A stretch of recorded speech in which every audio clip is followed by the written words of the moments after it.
My name is Cathy Roy and I'm the curator of Western Canadian history at the Royal Alberta Museum.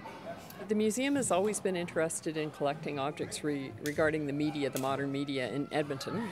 But the one thing that we always wanted and never got was the CFRN totem pole. And it was an iconic object on Stony Plain Road since about 1950, and everyone knew about this totem pole. It marked the road to Jasper, it marked home, but it also meant TV. The Sunwapta Totem group came up with about $3,500, which they wanted to see go towards the conservation and rehabilitation of the pole. Well, the people at the museum know that $3,500 doesn't do a lot to do a big conservation project like this. Totem pole conservation project is going to take months and months and months, and nobody's going to work for $3,500.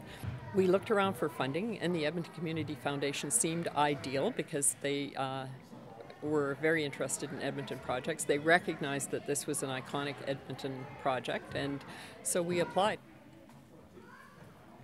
My name is Scott Graham, and I am the Director of Community Grants at the Edmonton Community Foundation. The Totem Pole project came about through a request that came from the Royal Alberta Museum. The curator there submitted a letter of inquiry to our grants panel, and we reviewed it.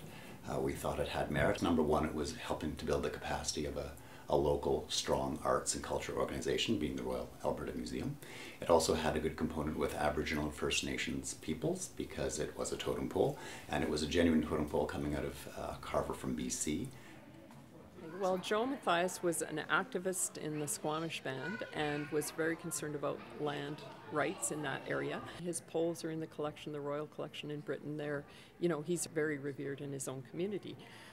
The Edmonton Community Foundation suggested that we have a community consultation, so through our museum contacts in BC, we found out about Cody as the grandson of the carver. My name is Cody Mathias, and I'm a wood carver and a jewelry maker. And how I got inspired by carving, I watched them when I was 8, 9, then 10, and I started carving at 10 years old. And I'm still carrying it on. It's almost 40 years now. I'm getting right back to the original colors. Took the whole day to do the whitewash, and took us a couple of days just to get the green and red back. And now we're just on our last colors. This top part is a Thunderbird, and only a chief can carry the Thunderbird crest. And these are the son of the chief. It's just carrying the history down as the father and son grow, right? So the pole will go back into storage at our warehouse facility and await a new life in the new museum. I would just encourage any charities that want to get involved in granting to give us a call, to look on our website and do it early and give yourself lots of advance time.